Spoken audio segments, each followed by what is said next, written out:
On se retrouve donc pour cette revue de presse de l'économie.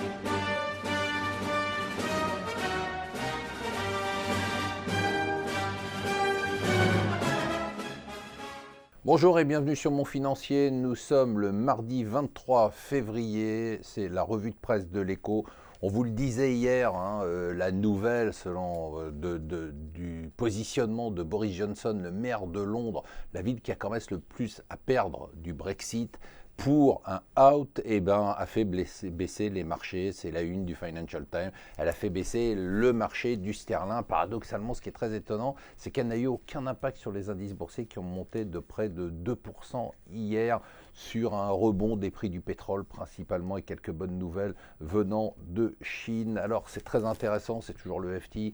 Il y a les 3 scénarios pour le post-Brexit. Qu'est-ce qui se passerait ? Eh bien, un scénario idéal, ça serait que tout serait fabuleux et que finalement la Grande-Bretagne, retrouvant sa liberté, deviendrait un havre de paix économique. Le deuxième, c'est qu'il y aurait une transition un peu difficile, mais que finalement, à la fin, la situation serait plus ou moins la même.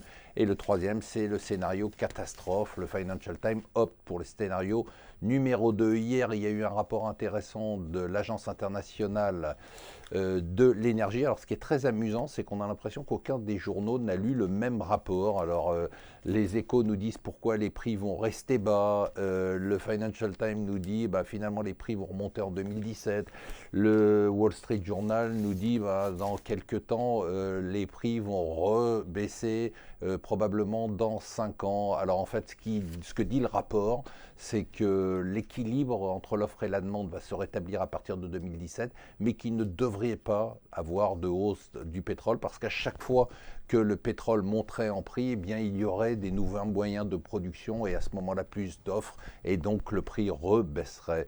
La mauvaise nouvelle du jour, c'était pour HSBC qui a annoncé une énorme perte alors qu'on attendait un bénéfice et surtout qui a annoncé qu'elle était sous enquête américaine. Elle va se taper encore une amende parce qu'elle avait des méthodes de recrutement en Asie où, pour faire du business avec les pays asiatiques, elle recrutait les proches des gouvernements.